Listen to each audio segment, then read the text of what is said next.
question number two. Question number two is, by the way, like I said, if you have this, leave me some comments down below. Question number two.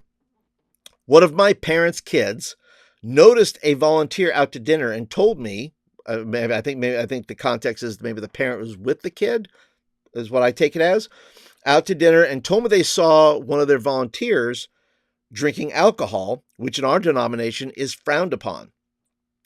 My guess is they will tell the pastor they don't want them to serve in the youth ministry anymore. What should I do? Good question.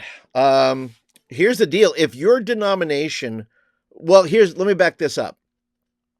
The question is, the parent who is reporting it is of chief concern. She is concerned for some reason.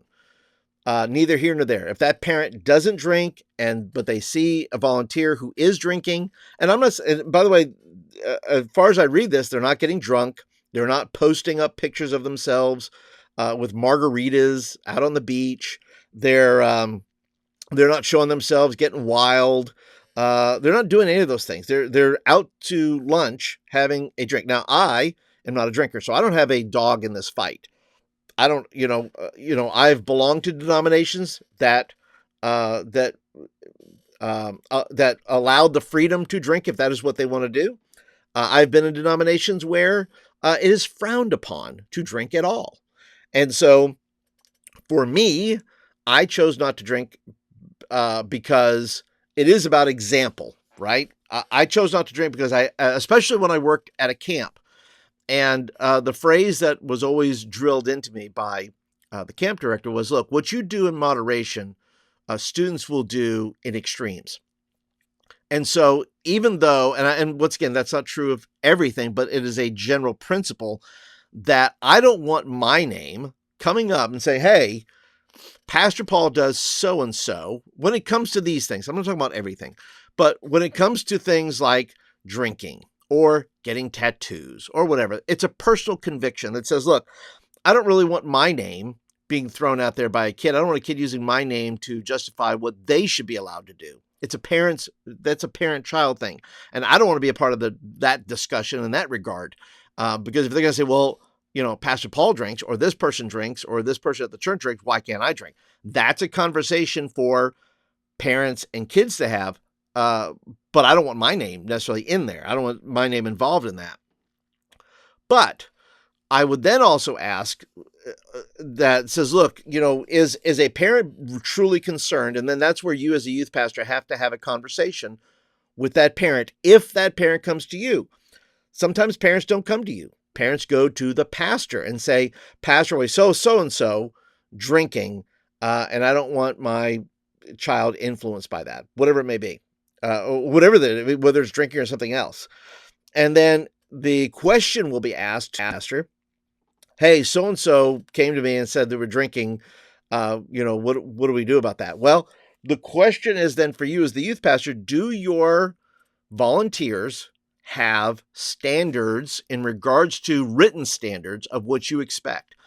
If the standards are that we're going to ask you to abstain from drinking while you serve in this youth ministry, call it a fast, call it a sabbatical from whatever, if you're drinking in your own house, but maybe it's a sabbatical, we don't want you drinking at all, but we really don't want you drinking in public in case somebody sees you and so forth. Once again, it gets really complicated in layers of this, but what I think you have to do as a volunteer, if you want to cover yourself, first of all, you have to make explicit things that say, hey, if these are the things, right? These are the standards we have as a youth ministry. We're going to ask you to abstain, that while you serve on the ministry team, that you not order alcohol in public.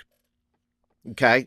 Or whatever those standards are. But if there's a list of standards, your volunteers need those, because if they don't know that it's a standard and somebody goes to them and says, hey, we saw, that you were drinking, you're doing so forth, or this or that, then it's not fair to them, because they were never told that was a standard to be on the youth ministry team. Now, once again, there are some churches that, don't have policies for that, because it is, it is all throughout the church. Okay. It's like, there's people who drink, And there are, I can speak only from the Catholic point of view that, listen, there was plenty of people at the Catholic Church that drank. It was never a thing. Listen, you ever been to a Catholic wedding? I'm just telling you. Listen, you go to these churches, which I find so weird too, because people will get married in the church and have open bars or have these things. It's, once again, and here's where the bottom line is.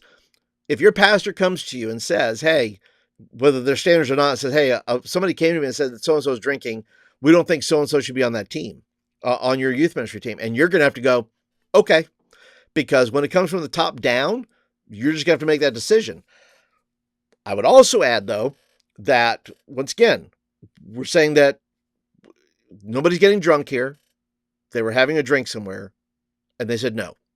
If you're the youth pastor and your folks you don't have not a detailed per se, but at least a list of requirements or standards that you have that while you're serving the youth ministry team, and then basic biblical standards, right, that you would normally have for a volunteer. You want to make sure you have those because you don't want someone on your team who's going to not uphold those Christian standards. But I would also say this, with the same, this is where I get in trouble. Do the same standards apply that if somebody was gossiping and do you report that so-and-so was gossiping in the church, right? Because there's plenty of scriptures that talks about gossip. It's not good. Do the same things apply, right? Don't gossip. But if you gossip, you can't be on the youth ministry team. Once again, that's where the slippery slope of things, and you're going to have your own viewpoints on that. I'm not here to tell you what to think or what goes into your standards or what you tell your youth leaders. I'm saying that if you've not equipped your leaders with standards, you need to go ahead and put that in place so that they know what behavior you're accepting from them, right? And you can't account for everything. That's why you have to sum things up but even that, if you say general Christian standards, well, that's open to interpretation. You're going to have to be specific about what your pastor says is acceptable, because ultimately you don't have the final say. You're the youth pastor. You're not the senior pastor. So I would go through, write a standards thing, go to your team and say, hey, team, and this is so bad to do after something like this happens, because now you're trying to corral everybody and don't do things because otherwise we're going to have to get rid of you. Well, eventually you're not going to have any volunteers because eventually that list is going to get so long that nobody's going to be able to fulfill that. Nobody's going to be able to do that. And the people that you do have who can fulfill that may not be the best volunteers for you. But I would say go to your pastor and say, all right, we're going to fill this out. What do you think are proper standards for all our volunteers? How specific do we need to be? Because at the end of the day, it doesn't matter what you say. It doesn't matter, whether that volunteer who was out having a drink at wherever they were could be a great volunteer.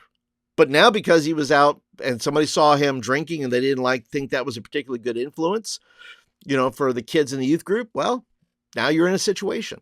So I would say go over those standards with your pastor, find out what is right, what needs to be included, and then all your adult volunteers have to abide by that. And if they don't abide by that, whether they're your rules or not, you have to say, hey, listen, maybe you need to take a step back. Doesn't mean you can't participate in any other ministry. You just can't participate in youth ministry. Doesn't mean you have to leave the church. It just means you have to abide by the standards we put in place.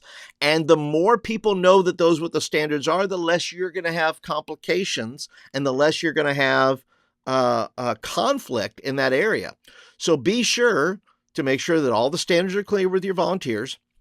Make sure your pastor has seen the standards you're putting in place, and make sure all your volunteers know what's acceptable, right? Make sure that's what the deal is.